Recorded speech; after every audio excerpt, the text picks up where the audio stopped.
দোলাই বিধানসভা আসনকে কেন্দ্র করে চায় পে চর্চা। বিজেপির সম্ভাব্য প্রার্থী তালিকা দীর্ঘ। দোলাইয়ে উপনির্বাচনে প্রতিদ্বন্দ্বিতা করতে চর্চায় অনেকে। শিলচর লোকসভা আসনের ভোট পর্ব শেষ হতেই আলোচনার কেন্দ্রবিন্দুতে দোলাই বিধানসভা আসন। 4 জুন ভোট গণনার দিন যত গনিয়ে আসছে ততই উত্তাপ বাড়ছে দোলাইয়ে। শাসক দল বিজেপির নেতারা তো বটেই, একাংশ কংগ্রেসীও ধরে নিয়েছেন যে শিলচর লোকসভা আসনে বিজেপি প্রার্থী পরিমল শুক্লবৈদ্য জয়ী হবেন।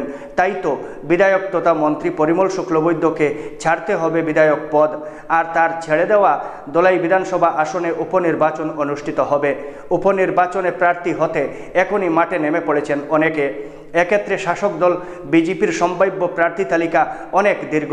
নির্ভরযোগ্য সূত্রে জানা গেছে, দোলাইয়ে উপনির্বাচনে বিজেপির প্রার্থী হতে দৌড়ঝাঁপ করছেন গৃহরক্ষী বাহিনীর উপদেষ্টা অমিয়কান্তি দাস, বিজেপি পালংঘাট মণ্ডল সভাপতি সুমেন দাস, বরজালিঙ্গা ব্লকের প্রাক্তন আঞ্চলিক পঞ্চায়েত সভাপতি সুবোধ দাস, প্রদেশ এসসি মোর্চার সদস্য অজয় লস্কর, দোলাই নরসিংপুর মণ্ডল সাধারণ সম্পাদক প্রীতিশ চন্দ্র দাস, এসসি মোর্চার জেলা সভাপতি কৃষ্ণজীবন দেবনাথের স্ত্রী, নাম জানা যায়নি, প্রদেশ এসসি মোর্চার সহসভাপতি অমলেন্দু দাস, আইনজীবী নিহার রঞ্জন দাস, সঞ্জন পুরকাইস্ত, স্বপন শুক্লবৈদ্য, সুরজ সেন। সময় যত এগিয়ে যাচ্ছে বিজেপির প্রার্থী তালিকা আরও দীর্ঘ হচ্ছে।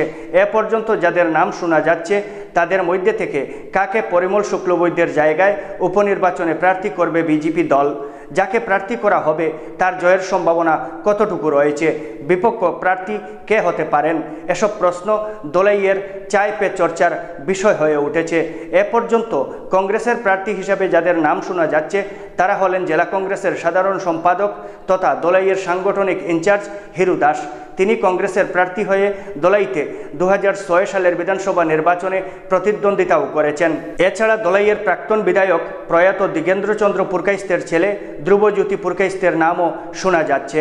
যদিও দীর্ঘদিন ধরে রাজনীতির ময়দান থেকে দূরে রয়েছেন, তবু সদ্য সমাপ্ত লোকসভা নির্বাচনে ধ্রুবজ্যোতি পুরকাইস্তকে দোলাইয়ের অবজারভার করেছিল কংগ্রেস দল।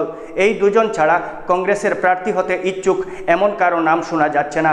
তবে সময়ের সাথে সাথে নতুন নাম উঠে আসলেও আশ্চর্যের কিছু থাকবে না। এদিকে পরিমল শুক্লবৈদ্যের স্থলে বরাক উপত্যকা থেকে মুখ্যমন্ত্রী ডক্টর হিমন্ত বিশ্ব শর্মার মন্ত্রিসভায় কাকে সুযোগ দেওয়া হবে? বরাকের হাইলাকান্দির 3 আসনের মধ্যে যেহেতু বিজেপির বিধায়ক নেই, তাই ওই জেলার কথা বাদ দিলে করিমগঞ্জ ও কাছাড়ের দলীয় বিধায়কদের মধ্যে মুখ্যমন্ত্রী হিমন্ত বিশ্ব শর্মার সুনজরে কে রয়েছেন? পরিমল শুক্লবৈদ্যের ঘনিষ্ঠ কেউ উপনির্বাচনে দোলাইতে দলীয় টিকিট পাওয়ার সুযোগ কতটুকু রয়েছে, নাকি মুখ্যমন্ত্রী ডক্টর হিমন্ত বিশ্ব শর্মার পছন্দের প্রার্থী অগ্রাধিকার পাবেন? সময়েই তাহা জানা যাবে।